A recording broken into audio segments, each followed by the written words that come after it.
નવસારીની વાસદા પોલીસે ટેકનોલોજી અને સૂઝબૂઝના અદ્ભુત સમન્વય સાથે એક એવા શાતીર આરોપીને ઝડપી પાડ્યો છે જે છેલ્લા 5 મહિનાથી પોલીસને હંફાવી રહ્યો હતો। માત્ર એક એક્સરેના ફોટોગ્રાફના આધારે પોલીસે અપહરણ અને પોક્સોના ગુનામાં ફરાર આરોપીને ગણતરીના કલાકોમાં દબોચી લીધો છે।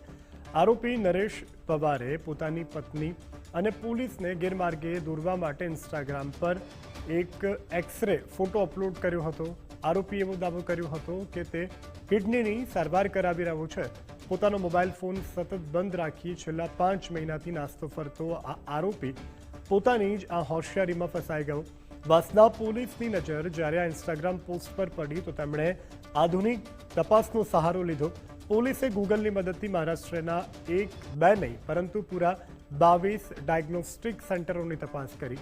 સતત પ્રયાસો બાદ 14મા પ્રયત્ને પોલીસને નાસિકનું ચોક્કસ લોકેશન ટ્રેસ કરવામાં મોટી સફળતા મળી। પોલીસે આરોપીની ચંગુલમાંથી 15 વર્ષની સગીરાને સુરક્ષિત રીતે મુક્ત કરાવી। સગીરાને મુક્ત કરાવ્યા બાદ તેનું યોગ્ય કાઉન્સેલિંગ કરવામાં આવ્યું અને ત્યારબાદ તેને તેની માતાને સુપ્રત કરવામાં આવી છે।